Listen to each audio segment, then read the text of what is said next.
আমি আজকে এখান থেকে আপনাদের সাথে নিয়ে দাবি করব, সেদিন যারা নির্মম ভাবে ওয়ার্ডে ঢুকে ঢুকে মানুষের উপর অত্যাচার করে, যে সমস্ত কয়েদিরা এবং মিয়া সাহেবেরা এবং সুবেদাররা একটা তদন্ত কমিটি করে এদের প্রত্যেকের বিচার করতে হবে। আজকের দিনটা আমাদের জন্য অত্যন্ত স্মৃতিময় দিন, কারণ এই দিন আমরা সবাই এখানে বেশিরভাগ যারা আছি তারা একসাথে কারাগার থেকে বেরিয়েছিলাম। আমি মাননীয় উপদেষ্টা ডক্টর আসিফ নজরুলকে ধন্যবাদ জানাই, কৃতজ্ঞতা জানাই, রেজানা আপাকে ধন্যবাদ জানাই, কৃতজ্ঞতা জানাই, এবং আমাদের জেল জীবনের সঙ্গী সাথী বন্ধু রাজপথের সকলকে আমাদের এই বিজয় এবং আমাদের মুক্তির শুভেচ্ছা এবং শ্রদ্ধা জানাই। সেখানে স্মৃতি জানার কথা বলা হয়েছে, এত স্মৃতি আমাদের, তো বেশিরভাগ স্মৃতি বলা হয়ে গেছে। নির্যাতনের, আপনাদের নির্যাতনের স্মৃতি শুনেছেন, আমি কিছু আনন্দময় স্মৃতি দিতে চাই আপনাদের, কারণ একটু ব্যতিক্রম থাকা ভালো। তো প্রথমে একটু বলি যে আমাকে গ্রেফতার করা হয়েছিল 29 তারিখ। তার আগে 19 তারিখে আমরা যখন গণতন্ত্র মঞ্চ এবং আমাদের দলের পক্ষ থেকে আমরা যৌথভাবে মিছিল করেছিলাম, প্রেস ক্লাবের সামনে আমাদের মিছিলে গুলি করা হয়েছিল।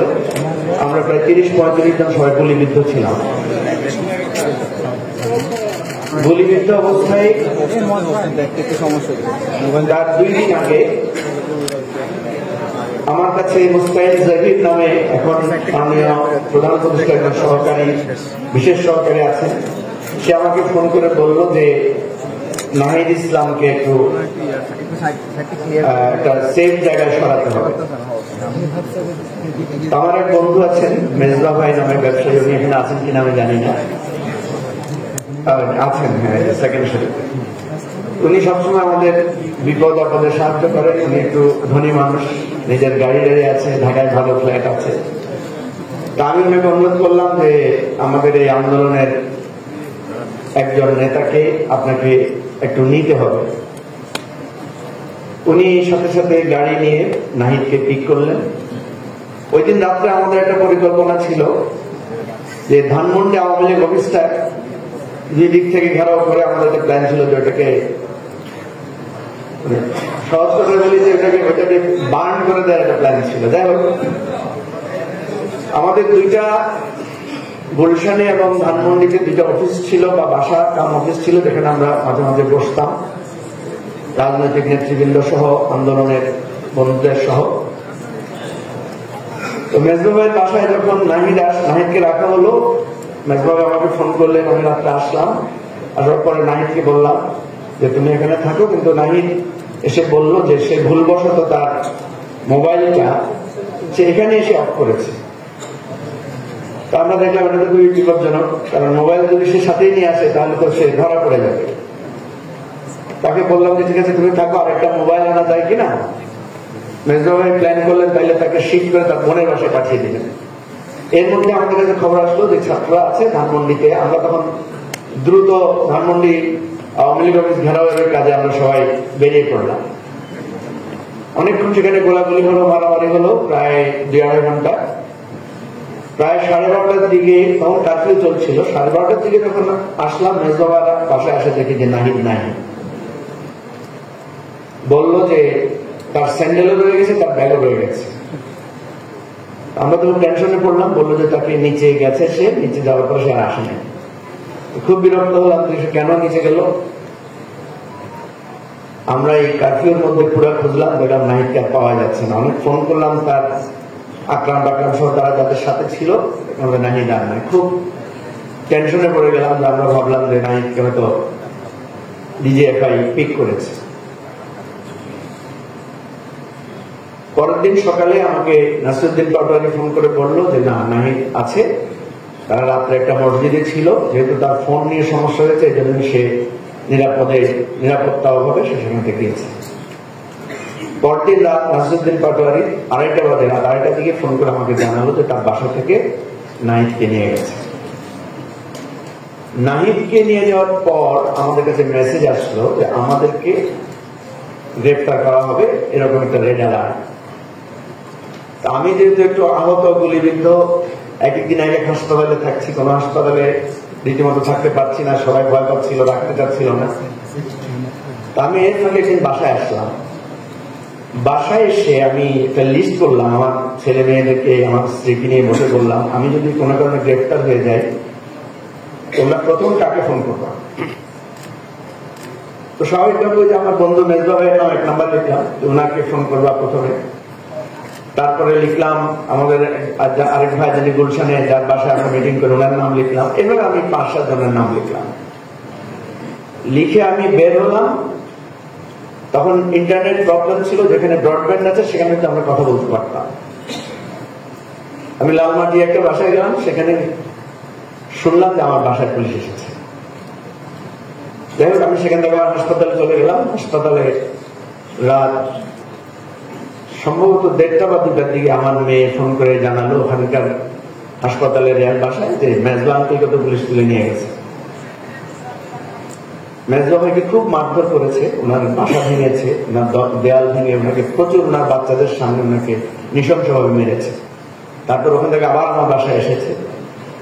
যাই হোক, আমরা বুঝলাম যে আমাদেরকে গ্রেফতার করার জন্য সিরিয়াস অপারেশন হচ্ছে, আমাদের সেক্রেটারি ব্যারিস্টার ফুয়াদকে ধরার জন্য চেষ্টা করছে। আমরা তখন একটা কৌশল করতাম, সেটা হচ্ছে মোবাইল এক জায়গায় রাখতাম, থাকতাম আরেক জায়গায়। মোবাইল নিয়ে সারাদিন আমরা পার্কে বিভিন্ন জায়গায় কমিউনিকেশন করতাম, গাড়িতে রেখে দিতাম, সাথে আমরা আমাদের মোবাইল রাখতাম না। এইভাবে মোটামুটি এক ধরনের চলতে চলতে 29 তারিখ আমার হঠাৎ জ্বর আসলো খুব বেশি। আমি এই মিরপুর ডিএসএস এর এক বাসায়, আমাদের এক নেতার বাসায়, ওনার বাসায় ছিলাম। আর্মির বিগ অফিসার ছিলেন, হাইয়েস্ট অফিসার ছিলেন। সেখান থেকে একটা ভুল আমি করেছি। সেই ভুলটা হচ্ছে, ওনার বাসার যে মেটটা আছে তাকে বলেছে আমার ড্রাইভারকে একটা কল দেন, কল দিয়ে বলবেন কালকে আমি এই বাসা শিফট করবো, এখানে যাতে উনি যাতে এখানে পাশে একটা মসজিদ আছে ওখানে এসে থাকে। তো সে রাত্রে আমার মনে খুব জ্বর আসলো, ডাক্তার আসলো, আমাদের একজন ডাক্তার ছিলেন, উনি আসছেন, উনি এসে আমাকে বাসায় জল পট্টি দিলেন। রাত্রেবেলা সেখানে অনেকগুলো আর্মি অফিসার আসলেন, মানে সাবেক আর্মি অফিসার, যেহেতু এটা আর্মির এলাকা। আসার পরে ওনারা আমাদেরকে বললেন যে আমরা একটা প্ল্যান করেছি যে আমরা সেনাবাহিনীর প্রধানকে আমরা ইনফ্লুয়েন্স করবো যে আর্মি যাতে ছাত্রদের উপর গুলি না চালায়। ওনারা কিছু প্ল্যান করলেন যে ছাত্ররা যখন মিছিল করবে, যখন আর্মি আসবে, তখন তারা বলবে এই মুহূর্তে দরকার সেনাবাহিনীর সরকার। যখন এই স্লোগান দিবে তখন আর্মি আর তাদেরকে কিছু করবে না। আমার কাছে মনে হয়েছে এই বুদ্ধিটা খুব ভালো, এবং এটা কিন্তু ছাত্ররা অ্যাপ্লাই করেছে। ওরা যখন আর্মি দেখে তখন আর্মির সামনে আসলে বলে যে এই মুহূর্তে দরকার সেনাবাহিনীর সরকার। তখন দেখা যায় আর্মি আর তাদের দিকে মানে হিংস্রতা নিয়ে কোনো কিছু করে না, শুধু বলে যে বাবারা আমরা আসি, তোমরা গন্ডগোল করবো না, ভাঙচুর করবো না, ইত্যাদি ইত্যাদি বলে। ওই সাবেক সেনা কর্মকর্তারা খুব ইয়াং অফিসার, ওরা কিন্তু তখন এই বিভিন্ন জায়গায় ঘুরে ঘুরে তারা ছাত্রদেরকে উৎসাহ দিচ্ছে এবং বিভিন্ন আন্দোলন ভাবে কিভাবে অর্গানাইজ করা যায় এবং কিভাবে আত্মরক্ষা করা যায় নানা ধরনের কৌশল শেখাচ্ছিল। বিশ্বাস করেন এই যে আন্দোলন এমনি এমনি হয়নি, কত মানুষের অবদান। আমি খুব অবাক হয়ে গেছি, তারা অনেকে কমান্ডো, তাদের চাকরি চলে গেছে আওয়ামী লীগ আমলে। তারা আমাকে বললো যে একটা চিঠি সেনা প্রধানকে লিখতে হবে, বলতে হবে যে সেনাবাহিনী যাতে এই অপকর্মের না হয়, মানে সাথী না হয়। আমি এই জ্বর নিয়ে বসে বসে একটা সুন্দর চিঠি লিখলাম, আমার হাতে লেখা একটা সুন্দর গাইড, তো চিঠি লিখলাম। তবে ভয় পেলাম যে আমার এই হাতের লেখা তো ধরে ফেলবেন। আমি ওনাদেরকে বললাম যে আপনারা এটা টাইপ করে ফেলবেন।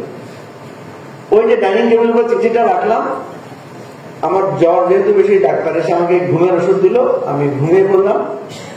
রাত 1:30টার দিকে আমাকে জাগিয়ে তুলে হলো, এখানে পুলিশ পুরো কর্ডন করে ফেলেছে। যাই হোক, আমি ওই পুলিশের খবর শোনার পর আমি ঘুমিয়ে পড়লাম। আবার ঠিক আছে, পুলিশ নিলে নেবে, ঘুমাই থাকি, আর কি হবে। প্রায় 1:30-2টার দিকে পুলিশ ঢুকলো, সবাই হেলমেট পরা, মানে নানা কিসিমের পুলিশ, কারো কালো পোশাক, কারো ইয়া পোশাক। আসলে সুবিধা ছিল যেটা, সেটা হচ্ছে পুলিশ যখন ওই বাড়িটা ঘেরাও করেছে, সাথে সাথে ডিএসএস এর ওখানকার যে লোকাল সিকিউরিটি আছে তারাও বাড়িটা ঘেরাও করে ফেলছে। তারা ভাবছে এখানে কোনো সন্ত্রাসী বা ইয়ে আছে। তো এটা আমার জন্য একটা ভালো লাভ হয়েছে যে আমাকে যে গ্রেফতার করতেছে এটা আদার্স একটা থার্ড পার্টি জেনে ফেলতেছে। যাই হোক, যেহেতু এটা একটু পশ এলাকা, তারা আমার সাথে খুব খারাপ ব্যবহার করলো না, আমাকে শুধু বললো যে আপনাকে আমাদের সাথে যেতে হবে। আমাকে যখন পুলিশ বের করে নিয়ে আসছে, আমি দেখলাম টেবিলের উপর চিঠিটা পড়া আছে। পুলিশ এত সাহস করলো, কিন্তু ওই চিঠিটার দিকে তাদের চোখ পড়লো না। আমি জানি যে ওই চিঠি পাওয়ার পরে হয়তো কিছু হবে, কিন্তু কি জানি কি হলো, চিঠিটার দিকে তাদের চোখ পড়লো না। যাই হোক, আমাকে নামানো হলো। নামানো হওয়ার পরে আমি দেখলাম যে সেখানে প্রচুর গাড়ি এবং একেবারে রমরম অবস্থা। আমার সাথে পারতপক্ষে তারা কোনো খারাপ ব্যবহার করে নাই, শুধু বলেছে আপনি আমাদেরকে খুব কষ্ট দিয়েছেন, আপনাকে আমরা ধরার জন্য আজকে 3-4 দিন অনেক চেষ্টা করি, আপনি কিন্তু অনেক চালায় আমাকে বলতো। আমি বললাম আমি জানি আপনি আমাকে ধরার জন্য চেষ্টা করছেন, এবং আপনাদেরকে ধরার পর থেকে রক্ষা করার জন্য সেটাকে আমাকে চেষ্টা করতে হবে। এনিওয়ে, গাড়িতে তোলার পর আমরা দেখলাম ওয়্যারলেসে তারা জিজ্ঞেস করছিল কোথায় নিয়ে যাবে। তাদের ইশারা ইঙ্গিতের কথা আমি বুঝলাম যে তারা জানতে দিতে চায় না আমাকে কোথায় নিয়ে যাবে। তো আমার যেহেতু জ্বর, আমি বলছি দেখেন আমার হাঁচিও আসছিল খুব বেশি। আমি বললাম যে আমাকে যদি কোথাও রাখেন আমাকে একটু আইসোলেটেড করে রাখবেন, কারণ আমি ভয় পাচ্ছি যে আমার থেকে কারো কন্টামিনেশন হতে পারে। তো তখন আলাপ আলোচনায় বুঝলাম যে তারা আমাকে একা রাখতে চায় না, বা একা রাখার যে ব্যবস্থা আছে সেটা তারা আমার জন্য সুইটেবল মনে করছে না। এনিওয়ে, আমি বুঝলাম না, আমাকে যেখানে নিয়ে গেল 7 তলায় তুলে একটা সেলের মধ্যে রাখলো। পরে আমি শুনতে পেলাম যে ওটা হচ্ছে অ্যাকচুয়ালি আমরা যে আয়নাঘর যেটা বলি সেটা, কিন্তু ওরা আমাকে রাখতে চায় না। আমি নিজে ওখানে থাকতে চেয়েছি, যেহেতু একটু আইসোলেটেড থাকতে চেয়েছি আমার অসুবিধার জন্য। এনিওয়ে, অনেক লম্বা কথা। আমাকে বললো মানুষের সাথে থাকতে আপনি একা থাকতে চান কেন? তাই বললাম তো ভাই আমি অসুস্থ মানুষ, অন্যের অসুবিধা হবে। আমার কিছুক্ষণ পর খুব হাঁচি উঠছিল। এনিওয়ে, সকালবেলায় আমাকে তুললো, বললো যে আপনার বাসা সার্চ করতে হবে, আপনার মোবাইল আমাদের দরকার। যাই হোক, লম্বা কাহিনী। আমার বাসায় গেল, আমার বাসা থেকে আমার মোবাইল নিল, আমাকে আবার নিয়ে আসলো। এর মধ্যে ঘটনা ঘটলো, আমাকে বললো আপনি কি পিনাকি ভট্টাচার্যকে আপনি কিভাবে চিনেন? আমি বললাম যে কেন চিনি তো? আমাকে আপনাকে বলছে না, পিনাকি স্ট্যাটাস দিয়েছে আপনাকে গ্রেফতার করা হয়েছে। তা আমি বুঝলাম যে আমাকে গ্রেফতার করা হয়েছে এটা যেহেতু জানাজানি হয়ে গেছে, তো এটা আমার একটা অটো সিকিউরিটি জেনারেটেড করেছে যে আমাকে হয়তো আর টুম করা অন্য কিছু করা যাবে না।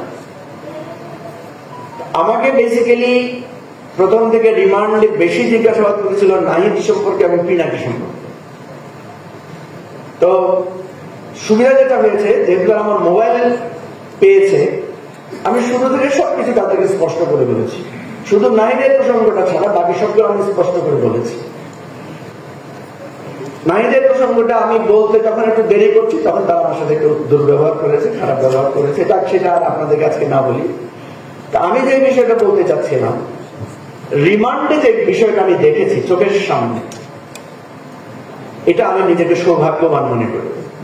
কারণ যেহেতু সিটিটিসিতে ছিলাম, ওটা খুবই ওয়েল ইকুইপড এরিয়া ছিল, চারিদিকে সেখানে অনেকগুলো মানে মনিটরিং টেলিভিশনের ক্যামেরা ছিল, টেলিভিশনের মনিটর ছিল। আমি সেখানে দেখছিলাম কোথায় কি ঘটনাগুলো ঘটছে। আমাকে যখন রিমান্ডে নিচ্ছিল, তারা আমার সাথে আলোচনা করছিল, এবং সেখানে বেশি আলোচনা আমি দেখছি যে পুলিশ কিভাবে ডিমোরালাইজ হয়ে যাচ্ছে। তারা মনে বলছে ভাই আমাদের কি দোষ, আমাদের কিভাবে মারতেছে, কোথায় কোথায় পুলিশ মারতেছে, শুধু তারা সেই কথা আমাকে এসে বলে। অমুক জায়গায় আমাদের 5 জন পুলিশ মারে ফেলছে, অমুক জায়গায় আমার পুলিশকে মেরে লটকায় রাখছে, ওই জায়গায় আমাদের পুলিশ কি করছে। যত পুলিশকে মানে পুলিশকে মানুষ মারতেছে, এই ধরনের কথাগুলো তারা আমাদেরকে বলতেছে। তো আমি চোখের সামনে দেখছি যে তাদের কিভাবে ডাউনফল হয়েছে। কারণ যেহেতু একদম শেষ মুহূর্তে 29, 1, 2, 3, 4, 5 এই সময়টাতে ছিলাম, এবং লাকিলি যখন আমাকে হাজতে নেওয়া হয়েছে, তখন আমি আমার বন্ধু মেজবা ভাই সহ আমাদের বন্ধুদেরকে পেয়ে গেলাম। সেখানে আমরা হাজতে অনেক কষ্টের মধ্যে ছিলাম, প্রায় আমরা রোজা রেখে কাটাতাম, কারণ খাবার দাবার এটা সেটা নিয়ে একটা কষ্ট ছিল, টয়লেট করার একটা ঝামেলা ছিল। জানেন আপনারা, আমরা যেহেতু আগেও জেলে কেটেছি, অভ্যাস ছিল এই জিনিসগুলো প্র্যাকটিস করার। তো যেই কথাটা এখানে গুরুত্বপূর্ণ বা এখানে বিভিন্ন জন বলেছেন, সেটা হচ্ছে যে জেলখানায় যদি কেউ না যায় কারা নির্যাতন যদি কেউ ভোগ না করে, সে বাংলাদেশ রাষ্ট্র বোঝাটা তার অপূর্ণ থেকে যায়। জেলখানাকে একটা আলাদা, এটাকে আলাদা গ্রহ, এটা পৃথিবীর এই এত সৌরমণ্ডলের মধ্যে এটা আরেকটা জগৎ। সুতরাং আমরা একটা অনুরোধ করতে চাই, এই আন্দোলনে নানাভাবে মানুষরা এখানে সম্পৃক্ত হয়েছে। আপনারা এখানে মূল্যায়নের কথা বলেছেন, আমি আলাদা করে মূল্যায়নের কথা বলবো না। আমাদের একজন নেতা আছেন খালিদ হাসান, উনি গুলিবিদ্ধ ছিলেন, উনি ওনার গুলিটা তোলার জন্য হসপিটালে গিয়েছেন অপারেশনের জন্য, সেখান থেকে ওনাকে ছো মেরে পুলিশ তুলে নিয়ে গিয়েছিল এবং ওনার ফোন ট্র্যাক করে করে আমাদের নেতাদের বাসায় বাসায় রেড করা হয়েছে। আমি বলি ব্যক্তিগতভাবে আমি কোনো মূল্যায়ন চাই না, কারণ আমি জানি যদি এই পরিবর্তনটা না হতো তাহলে এখনো আমরা জেলে থাকতাম। এই পরিবর্তনটা না হলে আমরা অনেকেই গুম হয়ে যেতে পারতাম। এই পরিবর্তনটা না হলে আমাদের অনেকের পিতামাতা আত্মীয় স্বজন নির্যাতনের শিকার হতেন। আমি আবু সাঈদের বাড়িতে গিয়ে বলেছি, আজকে যদি এই হাসিনা পলায়নের পরিবর্তন না ঘটত তাহলে আবু সাঈদকে জঙ্গি হিসাবে তার পরিবারকে নিশ্চিহ্ন করে দেওয়া হতো। আমরা কি চাই? আমরা তো এখন মুক্ত স্বাধীন নিঃশ্বাস নিতে পারছি। আমি তো আসিফ নজরুলের কাছে আর কিছু চাই না। আপনি যে আমাদেরকে ডেকেছেন, এই বদান্যতা দেখিয়েছেন, এটার জন্য আমরা ধন্যবাদ জানাই এই রাষ্ট্রের কাছে। এই রাষ্ট্রের কাছে আমাদের প্রত্যাশা আছে, ব্যক্তিগতভাবে কোনো প্রত্যাশা নাই। কারণ হ্যাঁ, আমি বলছি, আমি আইন মন্ত্রণালয়ের এখানে আমার অনেক বন্ধুরা আছেন, বড় ভাইয়েরা আছেন, ছোট ভাইয়েরা আছেন, সবাইকে বলবো যদি একটা কাজ করতে পারেন, কারণ এটা সহজ। আমরা যারা কারাগারে ছিলাম প্রত্যেকের কাগজ পাওয়াটা খুব সহজ, লিস্ট পাওয়াটা সহজ, এখানে কোনো 2 নম্বরে হওয়ার সুযোগ নেই। অনেক জায়গায় 3 নম্বরে হওয়ার সুযোগ আছে, শুধু এই জায়গায় নাই। আপনারা যদি পারেন এই জুলাই গণঅভ্যুত্থানে যারা কারা নির্যাতনের শিকার হয়েছেন তাদের একটা অ্যালবাম বানাতে পারেন, অন্তত এই স্মৃতিটা থাকবে, যাতে আওয়ামী লীগ কোনোদিন আবার উৎখাত করলে তাদের ধরে ধরে মারতে পারে। কারণ ওই ভয়টা না থাকলে তো আমরা ঐক্যবদ্ধ থাকবো না। ওই ভয়টা না থাকলে আমরা বিচ্ছিন্ন হবো, বিক্ষিপ্ত হবো, নিজেরা লড়াই করবো, যেটা অতীতে বিপ্লবীরা করেছে। আমি এই জন্য নেগেটিভ ভাবে আসিফ নজরুলকে পরামর্শ দিতে চাই, আপনি একটা অ্যালবাম বানাই দিয়ে যান, আর অ্যালবাম বানাই দিয়ে বলবেন যে তোমরা যদি ঐক্যবদ্ধ না থাকো, তোমাদের অনেকের কারণে যদি আবার আওয়ামী লীগের উত্থান ঘটে, শেখ হাসিনার উত্থান ঘটে, তাহলে এই অ্যালবামে তোমাদের মৃত্যু পরোয়ানার জন্য যথেষ্ট। আমি সেই জন্য একটা অ্যালবাম চাই, কারণ যেই বেদনা আজকে দেখছি, যে কৃতিত্বের জাহির করার যে লড়াই আমরা দেখছি, বিশ্বাস করেন আমি অন্তত 100 শত শহীদের খবর জানি যারা কখনো এই কৃতিত্বের জন্য রাজপথে নেমে আসেন। অনেকে বলেছে আমরা তো কোনো সমন্বয়কে চিনি না, অনেকে বলেছে আমরা কোনো খবরও পাই না।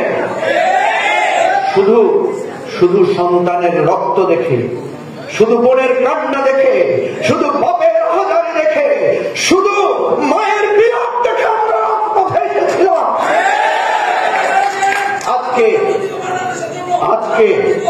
আজকে অনেকে অনেক কথা বলছেন, সত্য কথা আমরা সবার কাছে জানি। আমি তো বলেছি যতজন আপনাদের কাছে বলতে চাই যে আমি মাস্টার মাইন্ড, সবাইকে একটা করে মেডেল দিয়ে দেন মাস্টার মাইন্ড। যতজন আপনাদেরকে বলে যে আমার আহ্বানে লোক রাজপথে নেমেছে, তাকে একটা করে হীরার মালা পরাই দেন, কোনো অসুবিধা নাই।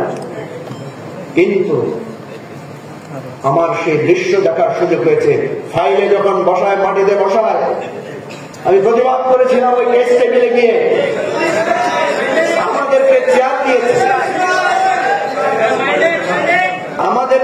দিয়েছে, আর আসামিদের বিরুদ্ধে ফাইল করে তাদেরকে লাঠি দিয়ে বসে জানানোর জন্য আমি গিয়ে সেখানে মাটিতে বসেছি। আমাকে বললো যে না ভাই আপনি মাটিতে বসতে পারবেন না, আমরা এদের যদি মাটিতে বসাই দেবো আমাকে মাটিতে বসাই দেবো। বাহ, যেদিন হাসিনার পলায়ন ঘটলো সেদিন কি আদর আপ্যায়ন, মোবাইল ফোন, তখন কি চেয়ার টেয়ার এনে দিচ্ছে, খেয়াল আছে না? এবার হাসিনা পতনের স্মৃতিটা বলে শেষ করি, আপনারা বিরক্ত হয়ে যাচ্ছেন আমি জানি।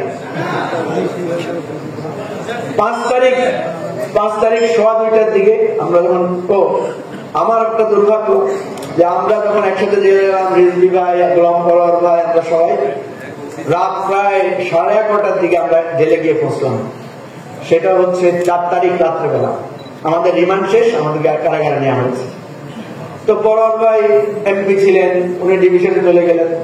রিজভী ভাই তো ওখানে চিল্লা চিল্লি করলেন, রিজভী ভাইকে নিয়ে গেল। আমি বেচারা থেকে আমার কোনো ব্যবস্থা নেই। আমি শুধু বললাম যে আমার বন্ধু মেজবা ভাই কোথায় আছে, ওনার ওখানে আমাকে নিয়ে যান। বলছে ভাই এত রাত্রে কারো খোঁজ নেওয়া যাবে না। সুবিধার সাহেব এসে বললো আপনাকে আমরা আমদানিতে নিয়ে যাই। আমি বললাম এতগুলো আসামি কাউরে আমদানিতে নিলেন না, শুধু আমার আমদানির জন্য দেখলেন?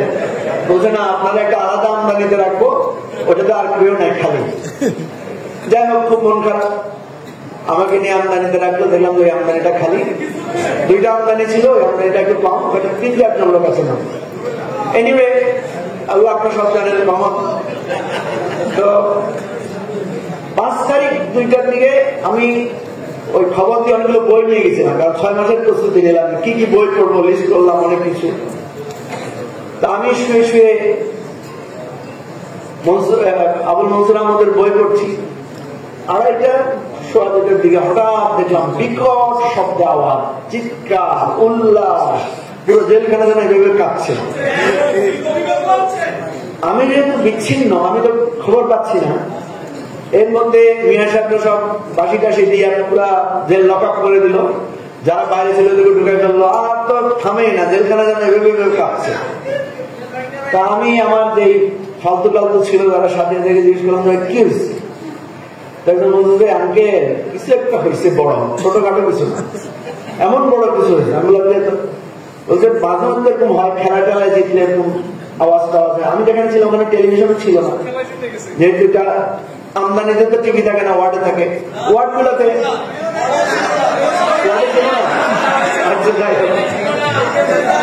সব ওয়ার্ডে ছিল না, কিছু ওয়ার্ডে ছিল। যাই হোক, তো আমি বারবার শুধু ডাকতেছি, ভাই কেউ একটু আসেন, কি হয়েছে কি হয়েছে, কেউ আসে না। কিছুক্ষণ শুনে আমি আবার শুয়ে গেলাম। হঠাৎ একদম লোকের দৌড়ানোর শব্দ, জরাদের সামনে গেলাম, বললাম কি হয়েছে, বলতে হাসিনা পালাই গেছে। আমি বললাম এই মনে হয় পিনাকির কোন একটা ভিডিও শুনছে, মিথ্যা একটা ভিডিও শুনছে। আমি ফালতু কথা বলার জায়গা না, আমি আবার শুয়ে পড়লাম। কিন্তু যতই শুই জেলখানা তো কাঁপতেছে, কিছুক্ষণ পর তো স্লোগান পালাইছে রে পালাইছে, হাসিনা পালাইছে বলে বলতেছে। আমার কিন্তু বিশ্বাস না। আমি আনচান করতেছি, অস্থির হচ্ছি, জেলখানা তো কেউ ভেঙে ফেলতেছে, এরকম অবস্থা। এনিওয়ে, অনেকক্ষণ পরে দেখলাম আমার নাম ধরে একজন লোক চিৎকার দিয়ে ডাকতেছে আমাকে। আমি বাইরে বললাম ভাই আমি এখানে এখানে বলতেছি। তো সে দোতলা থেকে নিচে নেমে আসলো, আয়সা বললো যে আপনারা তো আমি খুঁজেই পাচ্ছি না, আপনাকে এখানে রাখলো কে? আমি জানি আপনি কে? উনি বললেন আমি বিডিআর এর একজন সদস্য, 10 বছরের জেল হয়েছে আমার, আমি আপনার নাম ধরে খুঁজতেছি। তো আয়সা প্রথম আমার কপালে চুমো খাইলো, হাত ধরলো। আমি বললাম যে কি ঘটনা, বলেন কি হয়েছে? উনি আমাকে ডিটেইল একটা রিপোর্ট দিলেন যে শেখ হাসিনা এইভাবে পালাই গেছে, সেনা প্রধানের বাসায় এভাবে মিটিং হচ্ছে। আমি বললাম ভাই এগুলো কি কোনো ভিডিও দেখে বলছেন, ইন্টারনেট দেখে বলছেন না?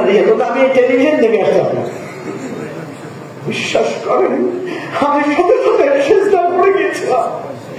সেজদায় পড়ে আল্লাহর কাছে বলছি, আল্লাহ যে শব্দ আমরা 16 বছর ধরে দেখেছি, যে প্রত্যাশা আমাদের মনের মধ্যে গুমরে গুমরে ছেলেদের ওয়াজের প্রার্থনা তোমার কাছে প্রতিদিন রাত করেছি, তুমি এভাবে আমাদের কাছে ধরা দিলে। আমরা যখন বঙ্গভবনে শপথ নিতে গিয়েছিলাম তখন আমার আসিফ নজরুল ভাইয়ের একটা কথা মনে পড়ে।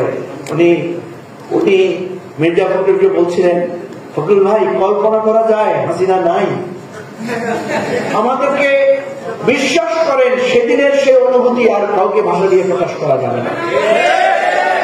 আর আপনারা তো জানেন যারা আমরা বিভিন্ন জেলে ছিলাম, পরদিন তো জেলখানা ভাঙা হয়েছে, জেলের সব তালা ভেঙে গেট ভেঙে আমরা সবাই মাঠে নেমে এসেছি। এই যে উৎস ছিল আমাদের এই নূর ছিল, সবাই আমরা সেখানে মাঠে সমবেত হয়েছি। জেলাররা এসে গেলে আমাদেরকে মাইক হাতে নিয়ে বলছে একটু বলেন, একটু বক্তৃতা দেন, একটু থামান লোকদেরকে। তো সেদিন কিন্তু গোলাগুলি হয়েছে, আমাদের জেলখানায় আর্মি ঢুকেছে, গুলি করেছে, আপনাদের অনেকের মনে থাকার কথা। এই কথাগুলো কেউ বলে না। এবং এরপরে আমরা শুনেছি কেরানীগঞ্জে 2 জন মারা গেছে। এরপরে কিন্তু আপনারা কেউ এটা বলেন নাই, এরপরে কিন্তু প্রত্যেক ওয়ার্ডে গিয়ে কয়েদিরা আসামিদেরকে মেরেছে। তাদের কান্নায়, চিৎকারে, বিলাপে জেলখানার আকাশ ভারী হয়েছে, কিন্তু এটার কোনো বিচার, এটার কোনো আওয়াজ আমি কোথাও দেখি নাই। আমি আজকে এখান থেকে আপনাদের সাথে নিয়ে দাবি করব, সেদিন যারা নির্মম ভাবে ওয়ার্ডে ঢুকে মানুষের উপর অত্যাচার করেছে, যে সমস্ত কয়েদিরা এবং মিয়া সাহেবেরা এবং সুবেদাররা, একটা তদন্ত কমিটি করে যে প্রত্যেককে বিচার করতে হবে। প্রিয় ভাই বন্ধুগণ, আমি আপনাদেরকে অনুরোধ করব, এই জুলাই যোদ্ধা নামে এই শব্দটা আমি অনুরোধ করব বাদ দিয়ে দেন। কারণ এই জুলাই যোদ্ধা শব্দ যদি আপনি ব্যবহার করেন, তাহলে কেউ জুলাই যোদ্ধা স্বীকৃতি পাবে, কেউ পাবে না। কারণ আমার এই কারাবন্দী ভাই বোনেরা যে নির্যাতন ভোগ করেছে, যে নির্মম ভাবে আহত হয়েছে, মানে ব্যথা পেয়েছে, বেদনা কষ্ট করেছে, এদের কারো ভাগ্যে আপনারা জুলাই যোদ্ধা বলেন না এখন পর্যন্ত। সুতরাং আমি বলবো এই জুলাই যোদ্ধা কনসেপ্টটা বাদ দিয়ে দেন। কারণ বাংলাদেশের টেকনাফ থেকে তেতুলিয়া প্রত্যেক গ্রামে জুলাই যোদ্ধা আছে। আমরা কিভাবে তাদেরকে খুঁজে বের করবো? আমি নিজে দেখেছি ধানমন্ডিতে যখন ছাত্রলীগের ছেলেরা বাসায় বাসায় হামলা করেছে, এই সিকিউরিটি গার্ডেরা বাচ্চাদেরকে লুকিয়ে রেখেছিল এবং বলেছে এখানে কেউ ঢুকে নাই। সেই বাসায় বাড়িতে গিয়ে পুলিশ রাতের বেলায় সিসিটিভি চেক করে সে সমস্ত সিকিউরিটি গার্ডদেরকে পিটিয়েছে। আপনারা তাদেরকে কোনোদিন জুলাই যোদ্ধা বলবেন? বলেছেন কখনো? খোঁজ নিয়েছেন কখনো? খোঁজ নেওয়া সম্ভব না আসলে। সুতরাং আমি মনে করি আওয়ামী লীগ ছাড়া বাংলাদেশের আর সকলেই জুলাই যোদ্ধা। সুতরাং এটাই ভালো হবে, আওয়ামী লীগের বিরুদ্ধে যারাই দাঁড়িয়েছে, যারাই কলম ধরেছে, যারা বিদেশ থেকে বসে বসে ভিডিও বানিয়েছে, যে সমস্ত প্রবাসীরা আমাদের জন্য টাকা পাঠিয়েছে, যে সমস্ত প্রবাসীরা আমাদেরকে সাহায্য করেছে, তারা জুলাই যোদ্ধা না? সুতরাং ভাই ও বন্ধুদের কাছে অনুরোধ করব যে এদের সকলের কথা আমরা স্মরণ করব। আমি আবারও আইন মন্ত্রণালয়ের উপদেষ্টার প্রতি কৃতজ্ঞতা জানাই।